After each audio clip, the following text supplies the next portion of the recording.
ఈ నూడిల్స్‌లో taster salt గానీ, మషాలాలు గానీ ఏమీ లేకుండా పొడి పొడిగా ఎలా చేశానో చూడండి. హాట్ వాటర్‌లో ఒక 5 మినిట్స్ నూడిల్స్‌ని బాయిల్ చేసి, చల్లనీళ్ళతో శుభ్రంగా కడిగి, చల్లారిన తర్వాత 2, 3 స్పూన్స్ ఆయిల్ వేసుకొని, నూడిల్స్‌కి బాగా అప్లై చేసి, చల్లారబెట్టి పక్కన పెట్టుకోవాలి.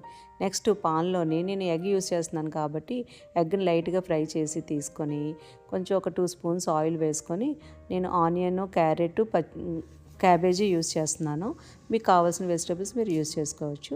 నేను చల్లారిన నూడిల్స్‌ని వేసుకొని ఒక్కసారి బాగా ఫ్రై చేసి సోయా సాసు, కారానికి చిల్లీ పేస్టు, వెనిగరు మొత్తం 3 కూడా యాడ్ చేసుకొని లైట్‌గా సాల్టు, నేను కారానికి పెప్పర్ యూస్ చేస్తున్నాను. అంతేనండి. ఏ మసాలాలు ఏయలేదు, టేస్టర్ సాల్ట్ ఏమీ ఏయలేదు. హై ఫ్లేమ్‌లోనే ఒక 2, 3 మినిట్స్ బాగా ఫ్రై చేసుకున్న తర్వాత సర్వ్ చేసుకోవడమే. చూసారా? హెల్తీగా కూడా చేసుకోవచ్చండి నూడిల్స్. ఈ వీడియో మీకు నచ్చితే లైక్ చేసి, షేర్ చేసి, సబ్స్క్రైబ్ చేయండి. Thank you.